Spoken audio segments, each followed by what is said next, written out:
I started covering Fannie back in 2004 when I was still at Fortune, and in the wake of this big accounting scandal, each company had a big accounting scandal. And at the time, I think I was shocked to find out that companies like this existed. I mean, what is a government-sponsored enterprise?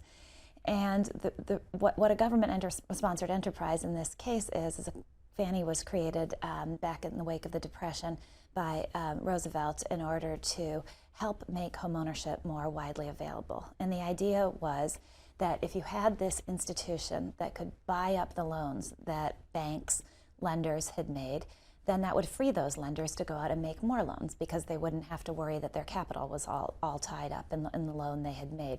So the idea was this would help foster homeownership. And that was the beginning of Fannie Mae and this very unique system in the United States. No other country has it.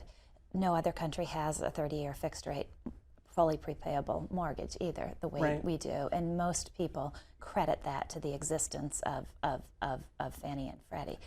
And so these two companies have grown to be absolutely enormous. Fannie and Freddie together are the largest financial institution in the world. They own or guarantee over $5 trillion of mortgage-related debt. They're absolutely enormous. They're critical to the functioning of the global financial system, and they're sort of part of the hidden machinery that makes our lives possible. Mm-hmm. You know, when you go to the bank and get your mortgage, you expect to have a mortgage rate quoted to you right then and there.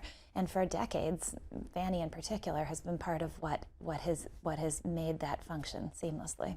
Sure. Yeah, and so I think in recent history, a lot of people know them as one of the first two companies to be taken over by the government. You know, some people say that they were at least partly responsible for the financial crisis, and I mean a lot of people think that this is a problem that the government fixed a long time ago, right? Like isn't this like a 7-year-old problem? But now kind of here we are, and I guess how far have we gotten?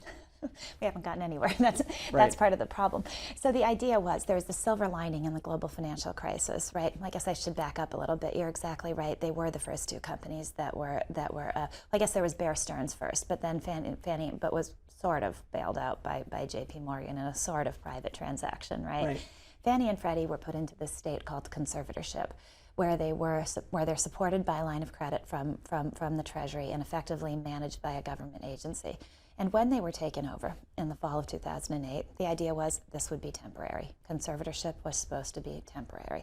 We were going to figure out how to reform the housing finance system, and we can talk about why people think it was problematic beforehand. We were going to reform them and get on with it. And yet here we are, 7 years later, these two giant companies are still in this state called conservatorship.